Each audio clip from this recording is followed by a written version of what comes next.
Support WrestleTalk! Donate on Patreon. Bayley and Sasha Banks return to NXT. I am Luke Owen. This is El Fagador, Laurie Blake, and... who's this guy? It's Chopper. We've been through this. Chopper. P? Chopper. Oh, that just makes sense. Anyway, so... Bayley and Sasha Banks returned to NXT last night. They were the new WWE Women's Champions, and they came out here because I think it was on Raw where they first teased, hey, we're going to be defending these belts across all brands. So it's not just Raw. We're going to be defending these on SmackDown and in NXT. And this was kind of like there to cement this idea that Bayley and Banks are going to be defending their titles against all comers within the WWE's greater expanded universe. And this was a lovely little moment. What a hero's welcome that they got going back to NXT as well. Crikey, like a giant, larger pops than very much everyone else on this show, like, because it's the surprise pop, like no one's expecting them to be there. So they just got this ginormous pop coming out. It was wonderful. I loved it. I popped. I was oh, it's so nice to see them back, because NXT was always the brand that I watched of all of WWE, like religiously, and I was watching it just at the tail end of Sasha Banks being in it and Bayley being in it. Yeah. And then, to see them back in it was like, oh, this feels like that sort of like my first love of NXT coming back. It's like, that's it. Yeah, so good. It was such a really organic, lovely moment, and the crowd was so like epically into the idea of them being back and wrestling in NXT again. And I was just like, they even mentioned in this that the last time they were in an NXT ring together was at NXT TakeOver Respect, when they had the Iron Woman match, which she remembers.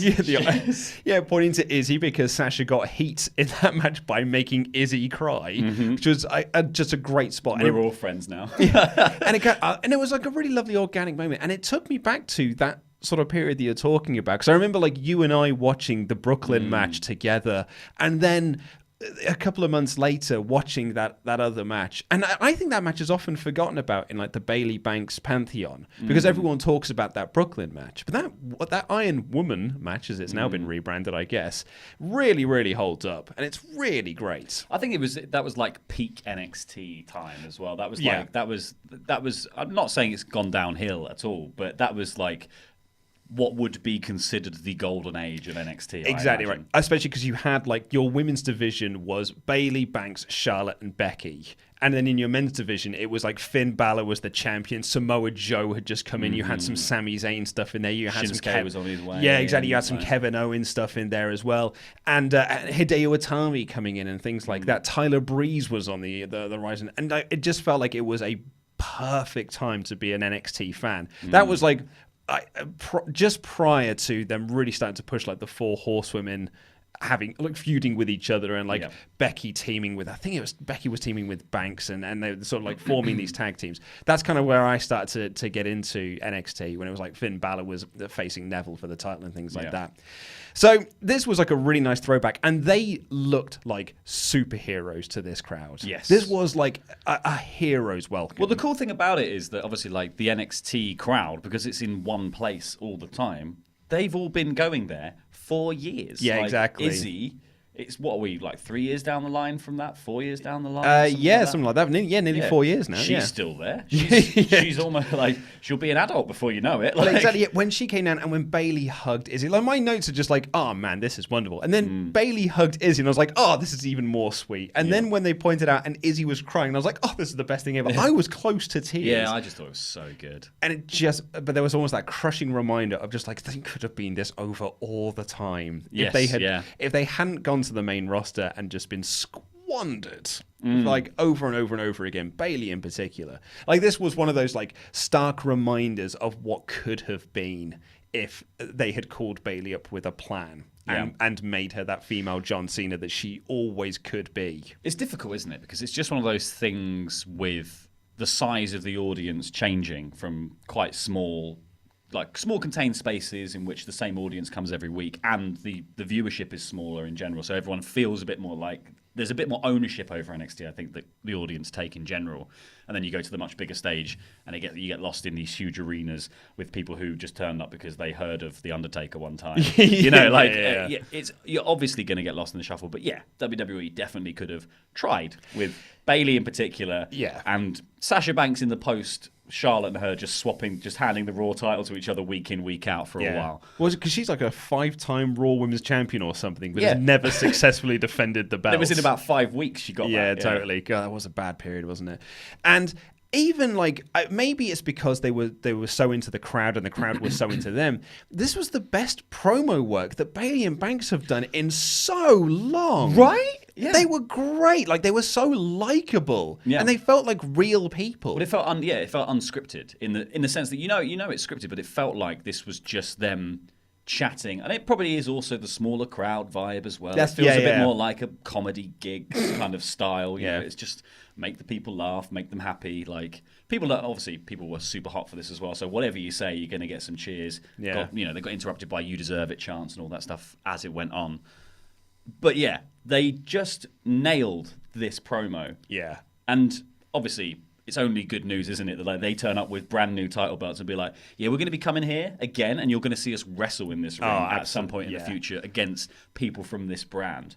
And that should be the case, I think, for a lot of the titles. I don't know. I just feel like that could so in just agreement be a with thing. you. I'm so in agreement with you. What this company needs is less titles and more just going across brands. Like, who cares about the United States Championship? The first time, like this week was the first time I've cared about that title in a while, because now Ollie Davis has got this idea in my head that Truth is going to do the Open Challenge at Mania and John Cena is going to answer it. So it's for the first time in forever I care about that belt. Yeah, something might happen. Something might happen with it. The IC belt, like Balor's won it, but what's that meant since? You know what I mean? Like, it hasn't really felt like anything's really come of it. Well, it's now just called the Finn's Continental belt, isn't it? Well, there you go, So, like, I just thought this was a really, really great segment. And then you start to think like, oh, Bayley and Banks versus the Sky Pirates, Bayley and Banks versus Shafir and Duke, and that 4 horsewomen thing.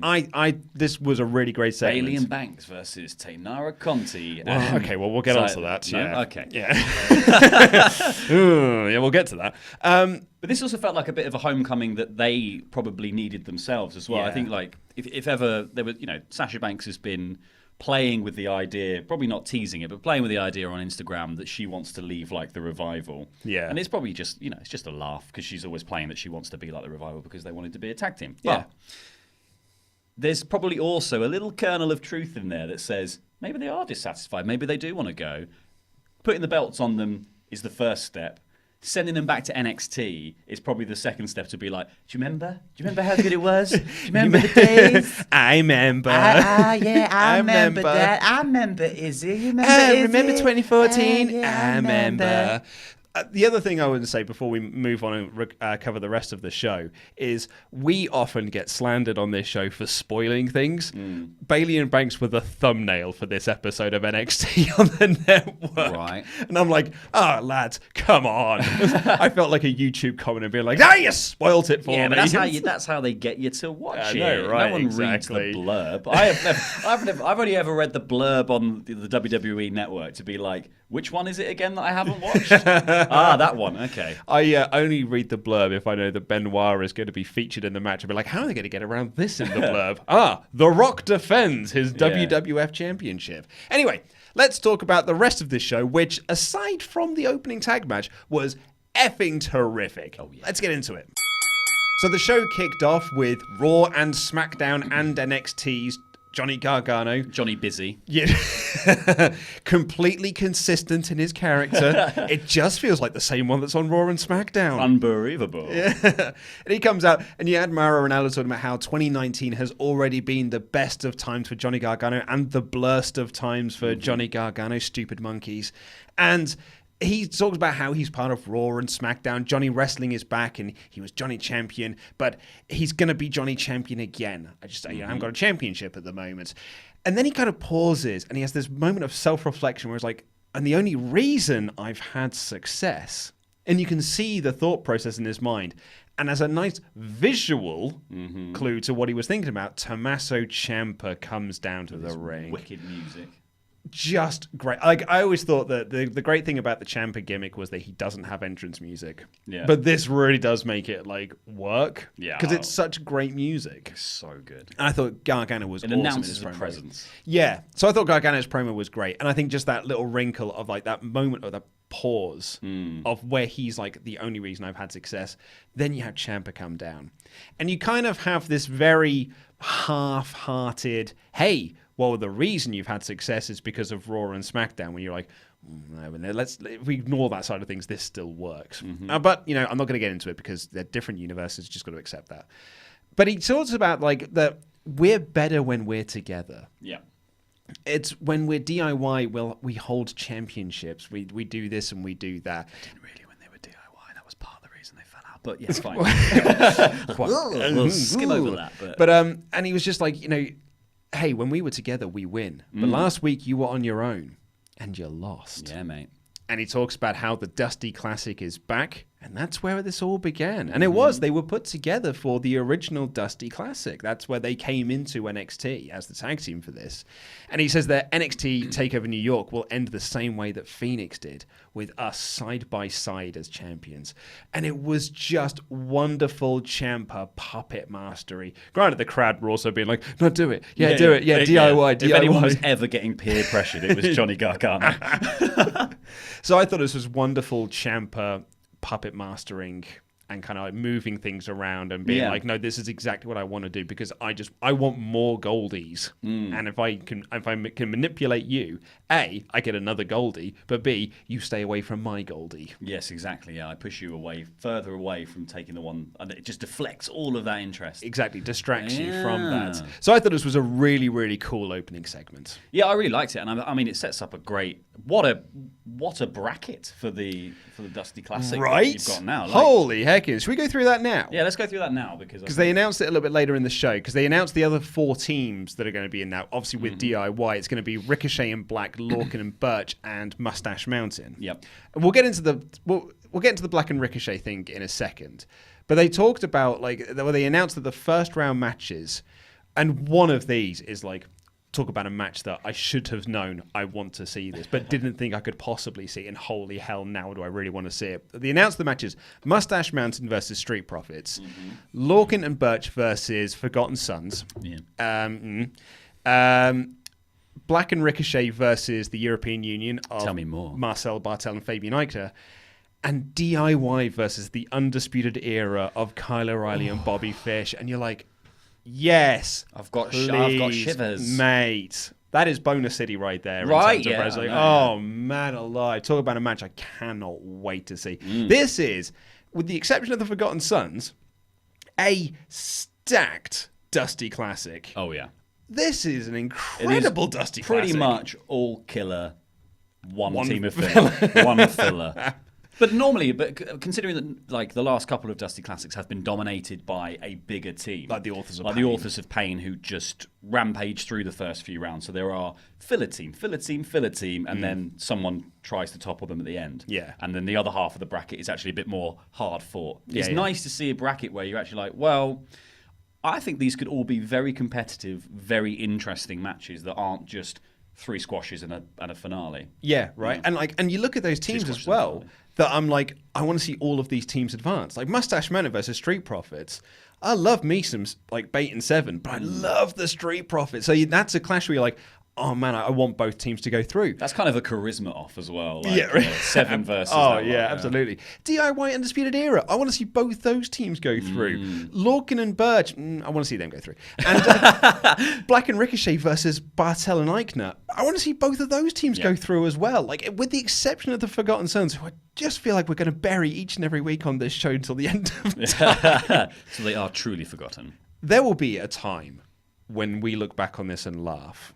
And they're like the best act in NXT. Look, we need to get I'm just saying, let's bury Wesley Blake so that if I ever go work for WWE, I can be the Blake.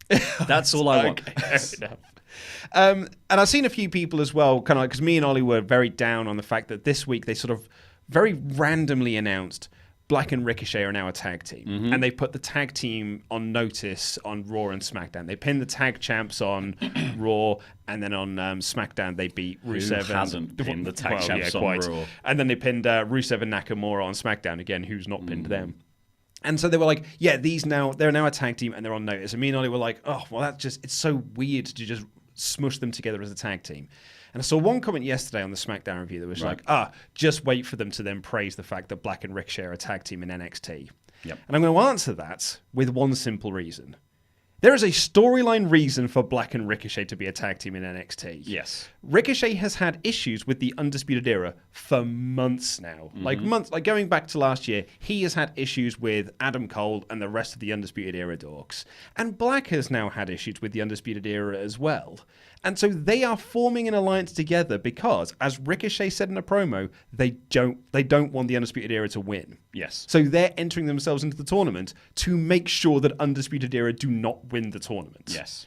That is a storyline reason for them to be together. That is fine. And it's also good stuff because, like, I think on Raw and SmackDown, putting them as a tag team is because there's nothing else for them to do at the moment. We've brought them up when we're just filling time until WrestleMania when we actually have a plan and there's all these matches that are probably going to happen. So we're just filling time. You can be a tag team because those divisions don't matter. So we'll do that. On NXT, their story mostly for both of them is kind of wrapped up. Ricochet has been the North American champion. Black has been the NXT champion. There isn't really much else for them to do there. The Dusty Classic is a lovely way to wrap all of that up. Potentially get them onto the TakeOver New York card. Yeah. And then they're just free and easy to go to the main roster full time if that is the case. Yeah. I think it's clearly something that has been planned for months now. So, we've been building to this point and now we're going to pay off on that, as opposed to they show up on Raw and they're like, tag team. Yeah. Well, this is like this is basically this one little competition just gives us weeks and weeks of exciting television awesome matches with great teams all in the ring together doing stuff. Yeah. Like, what more do you want? Exactly. I'm very excited about it. I think this has every chance of being the best Dusty Classic of all time. Like, because the lineup is so good. Except for the Forgotten Sons. Well, it's wait until they go all the way. Yeah, I was going to say, right? Yeah. Forgotten Sons War Raid, is it? Take over New York. Quite, yeah. Anyway, so that's when so after that segment, the opening segment, we got that Ricochet promo where he said that Black and he have had issues with the Undisputed Era, so now they're teaming together to make sure that the Undisputed Era do not advance in the tournaments. And then you cut backstage, and Ciampa and Gargano are leaving Full Sail, and they walk into Candice LeRae. And Ciampa almost has a look at her like, not today, and just walks off like, not my problem. And she's like, again, Yeah, she's like, yeah, again, yeah, yeah. And there's the guy, And Gargano's like, you've just got to trust me because we need trustworthy people in this world. That's what we need. Exactly, and she just walks off. So there's lovely little underlying tensions between this Gargano, very uneasy. Well, it's not uneasy because Gargano shook hands with him because he buys into what Ciampa is telling him. But you've got Candice LeRae on the outside going like, no, he is the baddie. Yes. You don't side with the baddie. You don't team with Skeletor. You fight Skeletor. Unless he's giving you loans or whatever it is. Unless you're Beastmaster, I guess, yeah. Giving you loans. Exactly. But it was interesting with the Candice thing because I feel like the sort of this again, blah blah blah. It's like Ciampa's this drug that Johnny can't quit. Totally. But it all ties into the Johnny wrestling, Johnny failure paradox thing of like every time he fails, he hates it because when he's winning, he's called the epitome of wrestling. Yeah. So like. He's the only person really that goes from like, we love you to you're rubbish, like you're terrible, on a bi-weekly basis. Yeah. So I love this storyline. Absolutely love it. So then we got a tag team match that has been a bit of a contentious one, I've noticed. It was Vanessa, Borne and Aliyah who kind of formed a sort of partnership a couple of weeks ago on NXT TV. And Aliyah, nice.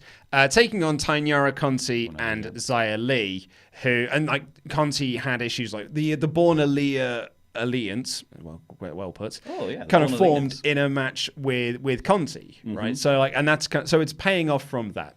Absolutely fine with that. Absolutely wonderful.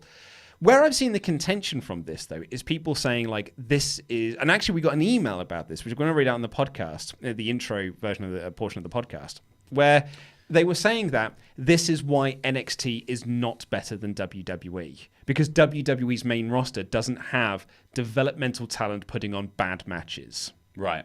And I've seen a few people say, like, this is one of the reasons why NXT can be unwatchable at times, because it's 4 women in a ring who have no idea what they're doing and they produce a bad match. And I'm just sitting there going, like, it's developmental. Like, I also didn't think this was that bad. I didn't think it was that bad either. And the whole point of developmental is to give them TV time and develop. And get better at this. You get better at this by doing it. This was the best I've seen Taynara Conti be. Yeah, like, I thought she was pretty good. I thought she got her character across really well. Aliyah was great in this match. Like, she got her character across. People were pleased to see Aliyah as well. Like, who'd have thunk it? Yeah. Digging her out of the closet really works. Like, there she hang out the Aliyah. Yeah. She's got a few creases in her. So I thought it was quite unfair that people have been very down on this match. Yeah. Because this match it's what NXT is designed to be. You get your matches like Dijakovic and Lee that we'll talk about in a bit, or Shayna Baszler and Mia Yim that we'll talk about later on. But also you do have to have these matches where people develop and learn and you get better. Yeah. But also, I just think I think the thing with this match is it stands in stark contrast to how good the quality of the rest of this episode was. This was a very good episode of NXT. So good, yeah. So what this match went up against was a hot angle from the beginning, a really big announcement from Ricochet that came between when they talked about the Aleister Black team up, then this match, then Keith Lee, Dijakovic. Yep. And then the Bayley and Banks thing. Bayley and Banks. And then Mia Yim Baszler. It's just it's obviously the worst thing on the show, but I don't think it was by any means bad, and it was only 5 minutes long. Yeah, quite exactly. And it was basic stuff. It was working over Conti after she ran wild early. Then Xia Li gets the hot tag and she runs wild. Got some lovely little kicks, Xia Li. Yeah. And then Borne blind tags in, and they hit this. It's a double team move that kind of I think it works better on paper than it does in practice. Because on paper it sounds like it's quite a good idea. So you've got Borne holding Lee's face over her knee. And then Aliyah does a neck breaker. And by doing so, because you flip them over, it turns into a back breaker at the same time. It's a very convoluted move, but it kind of works to a degree. But it looked like it had zero impact. Yeah. And the crowd were just like so flat for it as a finish. And it's not like, oh, we're debuting this cool new move, and everyone goes like, oh my God, that's crazy. I've never seen anything People like it. went, oh, that's it. Okay. They were like, but that's weird. Yeah. I guess it sort of works. That really felt like a 2 kick out. Yeah, right. So I didn't think the match was terrible. I thought it was an NXT developmental match. Which is what we're here for. I thought there was some promise in there from various people. There was some cool little bits, like Borne did a sort of reverse Bronco Buster to the back of someone's head, wrapped her legs around and just started hitting her in the head and had to be pulled off. That was cool. I think it was interesting stuff being tried in this match. And it's these 4 are kind fairly of inoffensive, I find. Yeah. These 4 as well are going to be sort of like your next crop of top women's talent. I guess they're going to have to be really, because Nikki Cross has already gone. Baszler doesn't feel like she's long for this NXT world. No. Mia Yim, I think, will certainly be dominating that with Shirai, Sane, and Belair as kind of, I suppose, and Candice LeRae. So there are she gets back in the ring. So I think there's a lot of like potential within the women's division, and these 4 here feel like, well, this is a good project for us to work on. Right. I feel bad for Aliyah because she's been there for like, it feels like she's always been there. Yeah, she's actually secretly a cleaner. I think that's. Earlier today, it's in the show that was, Dream was being asked about winning the title last week. He's kind of walking outside of Full Sail. Undisputed Era walk up, and they're just being the Undisputed Era. What's up, VD? And it's just like, Cole's like, the only experience you'll feel is me winning the title. And then like turns the camera and is like, don't talk to him. Talk about Fish and O'Reilly being in the Dusty Classic. And you've got Strong, who's got no horse in this fight because he's not part of anything, just doing like... Just punching his palm and being like, "Oh, we're gonna get you. Oh, we're gonna get you." I love when Fish was like, "Hey, you're farting up the wrong tree here." Like, there was a lot of brilliant little bits in this, and I can imagine it was very hard to keep a straight face doing it because they were hilarious. Oh, so O'Reilly great. at the end where he was like, "Oh, I hate him." I'm so mad as he walks off. Especially because Dream was like, "I don't have time for you," and Cole's like, "What? Everyone has time for us." I thought it was great. Kathy Kelly was outside William Regal's office to try and get word on who the 4 other teams going to be for the Dusty Classic, and then you can hear sort of like some arguing, off camera. So that she, like, as a roving reporter, takes the cameraman down, and it's Belair and Io just shouting at each other. Mm-hmm. And later on in the show, Regal announces that in 2 weeks, Io and Belair are going to face off, and the winner is going to face Shayna Baszler for the championship at TakeOver New York. Good. That's a good stuff. match. Either way, I suppose. Yeah. So, let's talk about. Yeah.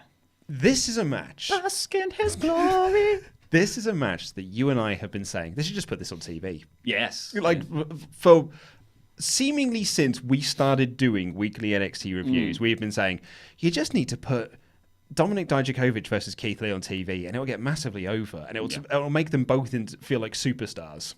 Boy, howdy, did it. And boy, howdy, did it. This was like a small taster, like a little morsel of that bowler match from a couple of years ago that made you go like, oh my God, it makes your hair stand up on end. But also the two clashing on the Worlds Collide tournament. They were in the opening Battle Royal, and they had a big fight in that. Yeah, so this was Dominik Dijakovic versus Keith Lee. Off the bat, Keith Lee's got better music. Oh, it's great. I really like it. So much better. One of our it's still, I like it. I like the fact it's still like it's still a little bit cheesy. But I enjoy that about it. I like it's got like it feels Keith Lee, and it feels like him walking out fits that music as well, like with the pose and like the pushing back of the hood and like the thumb and everything. It really feels like it fits him. One of our big pledge hammers on Patreon, Phil Stopper, got in touch. He wasn't a fan of it. He thinks it's almost worse. But I think it's a much better presentation of Lee. Instantly with this music, he feels like a bigger star. I enjoy his sort of Shatner rap over the top of it as well that he's doing. Shatner rap. My notes here I've written in caps lock. This is so much better. Yeah. Oh, so much better.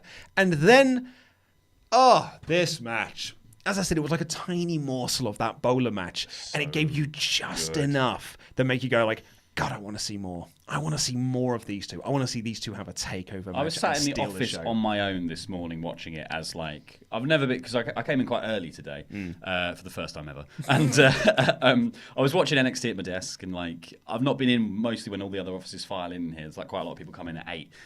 And people were filing past the window, and I kept going like, whoa! They kept having to like look in to be like, what's happening? He's watching Keith Lee versus Dominik Dijakovic. He's watching these two ginormous lads having crazy stuff. Having a 205 live match. Yeah. It's like when you in the old SmackDown games when you used to make the tallest person you can, but you were like, oh, they're a high flyer. They do a swanton bomb. Oh yeah, no, my guy is 6'8", but he does the 619 and the West Coast Pop as his finish. It was just awesome. Like you had them doing the leapfrogs and their hip tosses, but both landing on their feet. And then, like, Lee lifts him up for a power bomb, but like he was nothing. Like he was nothing. Like, up you go. I mean, I know you're 6'12" or whatever, and you're 1,200 pounds, but up you go. And then Dijakovic does this monkey flip, and Lee just flies out of this, effortlessly lands on his feet. It was so good. There was no effort to that whatsoever. So we've seen this exact spot in New Japan a couple of times. They tried to do it in WWE quite recently, but it didn't go quite as well. Oh, they did it on TakeOver. Ricochet did it. Yeah. But he landed a little funny, so it lost a little bit of the impact. But this spot we've seen where someone flips out of, it's normally a Hurricanrana on the top rope. Someone flips out of that and lands, and then there's the person crumpled in the heap on the floor who thinks they've done the move, staring one way, and then the slow dawning realization that the other person is stood up and fine. Yeah. This was the best one I've seen. It's so funny because I was just thinking then, the best version of that. It was like watching Optimus Prime do a flip. It was like, The best version, I was thinking then, best version of that I've seen recently was in the Pac Osprey match at Rev Pro. Like, Pac's selling of that was wonderful. But yeah, you're right. This might be one of the better ones. I thought this was just awesome. I think it's just because it's the most preposterous. It's just... yeah.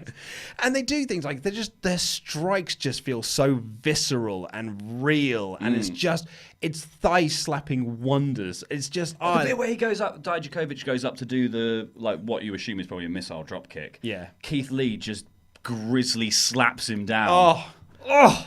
Yeah, it was great. You have to watch this match. Yeah, and just like chopping him out of midair. These huge slams, and then they kind of work to the outside, and Dijakovic does this massive bicycle pump kick. Like this this discus pump kick. Holy heckins. And then an acai moonsault. Because why not? Because why not? Because you can. Feast your eyes, mate. Physics don't apply. Yeah. And then it ends in this double count out. And it was a perfect double count out as well, because I don't think the crowd were ready for this to continue. Yeah. They weren't like, oh, and now they're going to do a double count out spot. They were like, oh, we're just getting started here. Yep. And then, like, the commentators are talking over everything because they're recapping all of this insane action that's gone. And then the referee counts 10 and the match ends. The crowd go nuclear. Boo, we want more of this. And Mauro and Alan's going like, we were so focused on recapping with these, we didn't even hear the 10 count being done. It made it feel so genuine and real. And it's the sort of finishes that you kind of need to do every now and again to make you think and to kind of keep you on your toes as a wrestling fan, not to expect a match can end at any point. This is the right thing for both these men as well at this point in time. Although we were saying Keith Lee needs some wins, but more importantly, he needs to stop losing. And this wasn't a loss. This was just, it's been thrown out, like, and everyone is sitting there going, well, that was amazing. Yeah. And I'm hoping that this is TakeOver. It has to be a TakeOver match. It has to be TakeOver. That's what I've written. I was like, so good. This has to be a TakeOver match. Like a 20-minute TakeOver match would be just absolutely... And the crowd there will be so amped for it. Man, it's such a good match. On a card that will also have Walter versus Tyler Bates. Pete Dunne. Pete Dunne, yes. I'm thinking of Progress last year. And it was just an absolutely awesome showcase. And I said, I loved that finish. Yeah. And it was something that Meltzer was writing this in The Observer this week. It's why it sprung to mind then. He was talking about a New Japan tag match with Liger and Ishimori.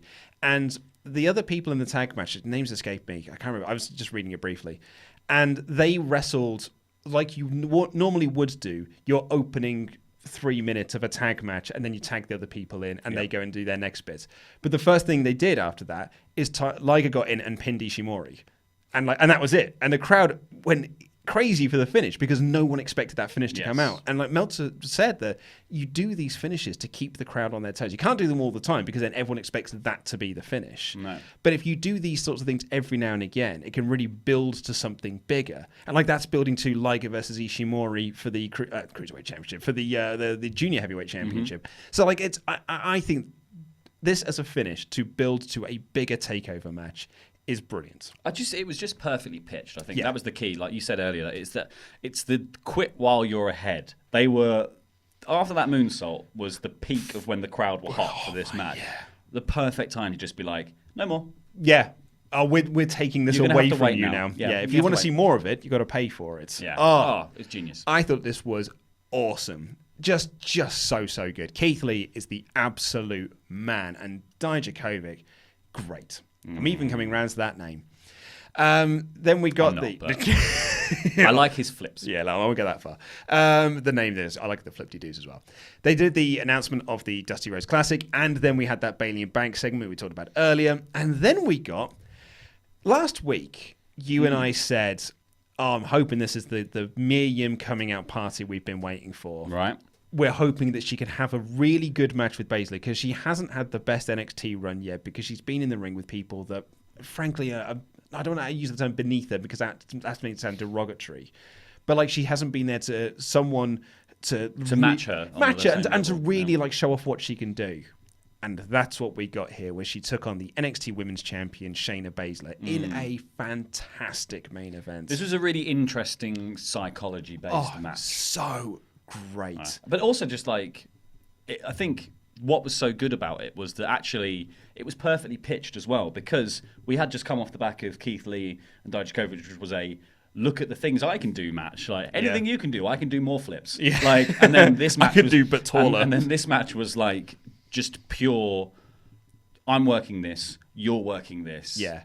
And then we'll use those bits and we'll work those bits into the spots that we're going to do. So it was, Mia Yim had kind of targeted Baszler's hand. She had stamped on it on the ring steps, but in doing so, she followed that up with, tried to booting her into the ring steps, and Baszler dodged. So Mia Yim kicked the ring steps herself very, very hard.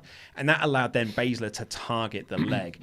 She had this moment, because Mia Yim is screaming in pain, like really putting over that this is agony. She's there on the floor screaming in pain, and the referee's asking, can she go? And Baszler keeps looking at the referee going like, I mean, she's quitting, right?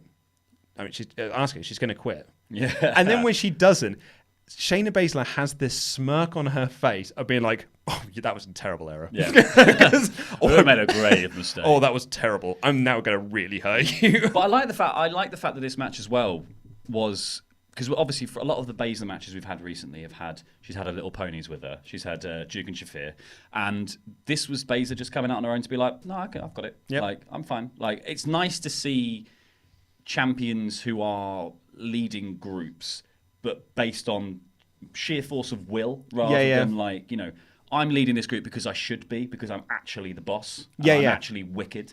And rather than like, you know, like, because you feel like in the case of, maybe Daniel Bryan's a bad example, but say Daniel Bryan ends up in a stable, as expected, that maybe Luke Harper joins with him and Rowan. You've got two giants and a small man, and it feels like they're the power. Same as the Wyatt family, where Bray wasn't. He was like the charismatic leader, but Braun was the brawn. Yeah. And here it feels like Baszler is both the brains and the brawn, and the other two are along for the ride because. Why wouldn't you attach yourself to somebody's coattails when they're clearly going to amazing places? And NXT is a brand, and you can tell this is very much a Triple H mentality, that are just happy to have heels win clean. Yeah. Because you see this in NXT UK as well. Like, heels don't always cheat to win. They just win. Yeah. Because they're good wrestlers. And it doesn't matter if you're a babyface or a heel. If you're a good wrestler, you win. When we said this about Adam Cole a while ago when he was North American champion, he would come out to defend it on his own on NXT TV. Like, it just makes it feel like the belt is worth something. It's on, like, it makes it feel like it's won on the right person, but then you get behind the person who wants to take it because of their merits too. It's not just like, well, you're a goodie, so I'd rather you had the belt than this cheater. Like, you're not the Miz just running away and, you know, trying to avoid having matches altogether. You actually want to defend the belt, and then you build to a point where someone goes, you know, like Daniel Bryan saying, I feel like I'm being screwed here because I've got to go in here first. I've got to do this. I've got to do that. You're just trying to take this belt off me by you sort of fudging the numbers. Yeah. And like Bryan is a good example of that as well, because Rowan helped him win at Fastlane. Yeah. But then at the Elimination Chamber, he lasted the whole match on his own and did beat everyone essentially in that match, which puts him over as a credible champion. Yeah. Which then means if you are the babyface that does pin him, will feel like even more of a credible champion because they beat the guy. And it's the same thing with Baszler here. Like, Baszler winning this match clean as a sheet was just, it was great because it really does put Baszler over. And she has had a lot of shenanigans in her matches, as you said, because her little ponies have been sort of like round ringside and interfering in things, going back to Evolution last year and then take over Phoenix and all this sort of stuff. So I think that she kind of needed a win like this. Absolutely, yeah. Well, also because her run-ins have been rubbish. Like, well, that's because Baszler and Duke are very ineffectual. They've barely hit the target. They're normally just running past. I think they're just trying to get the fastest way out of the arena is through the ring. They're Nia Jax in the Elimination Chamber. Like, Bayley's nowhere near. It's like, I'm going through that pod, mate. And there's just. So this was great because it was Mia Yim trying to do her usual stuff, but she couldn't because her leg hurts. She had a moment where she tried to like run, but her leg gave out. She was trying to kick, but her legs weren't working. And she hits heat defeat. Yeah, she does this but it hurts her again. But it's Baszler's always got this mentality where it was like, well, it's fine because your leg's hurt, and I'm just going to kill your leg. And then she locks in the Kirifuna clutch, and her hand, she can't use her hand because her hand was injured earlier in the match. William grabbed grabs yeah, it. that's it. And because she's been working over the hand, so basically is ineffectual in locking in the clutch. So she's like, oh no, now I'm at a disadvantage here, and that just then builds up more. Yim can fire back, and she kind of hits the slam, and she goes to lock in the clutch again. And Mia Yim again stops her with the hand. And so basically just wraps Yim's leg up with her leg, hand up with her leg. Yeah. Really ties her into a knot. And Yim can barely tap out of this because her arms are sort of like, I can just about do a tap. I thought it was awesome. I absolutely love submission psychology. Yeah. I love tiny tweaks, pointless tweaks to submissions that just like, that is cool. Like Zack Sabre Jr. in the Cruiserweight Classic where he couldn't use his arms to lock in the arm, like the armbar thing. So he does it with his legs. Yeah. That sort of stuff I'm so into. And this was exactly that sort of like, oh, can't do that. Do this. Yeah, it's Banks at Elimination Chamber. Elimination Chamber with Yeah. I thought this was an awesome, awesome match. And it capped off an awesome episode of NXT. Mm-hmm. It's the first day of tapings. It's that first day of tapings feel for NXT, for your new set of tapings. It just felt so fresh and like just wonderful. Yeah. And it really got me amped up for TakeOver New York. Didn't even announce a match for it. No. But all the while, because what we've been doing is like, oh, okay, well, we got all these teams here. They could be going to New York to face set this up. All these teams in the Dusty Classic. Oh, they could be going against War Raiders at TakeOver New York. That's going to be great.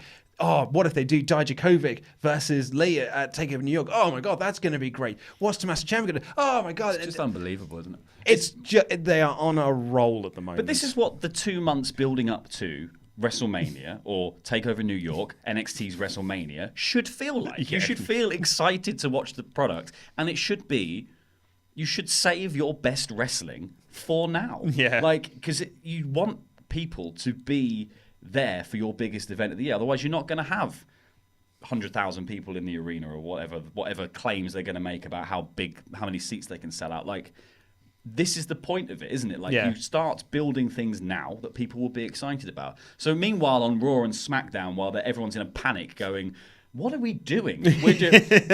What is happening? Like, they can't make their mind up. Finn Balor face Leo Rush. Yeah, they can't make their mind up if they want Kofi in the WrestleMania match or is he in the Fastlane match. We're swapping between the two on a weekly basis. We've banned Becky because that's going to make it better for WrestleMania, I guess. Yeah, I mean, I like some of those storylines. That's fine. Yeah, I don't mind them, but they're also just like, it just feels like everything is being thrown at that just to get the product to a place where people are like, oh, it's good again. Yeah. But not good in a way that builds somewhere. Just good that people might come back next week to watch it. You never know. Yeah. Whereas NXT feels it's vital to watch now because not only is the content in the ring good because, well, the content in the ring got good on Raw and SmackDown because the NXT guy showed up, but like the content in the ring of NXT is good, but also the stories feel like they've, one, got a tailback that you can go, well, there's history here and these things are sort of building somewhere. And you know that coming up in the future, we're going to get huge payoffs. Yeah. I thought this was an excellent, excellent episode of the show. Got me super psyched for TakeOver New York, and we haven't even got a card for it, but I'm thrilled. Loved it. And that is all we've got time for today. You can watch more WrestleTalk's up by clicking the links that have just appeared, or the videos rather, and click this button right here that will take you to Patreon, where you become an awesome... Stole my words terribly there. Luke Owen, Fake Adore. Thanks for watching.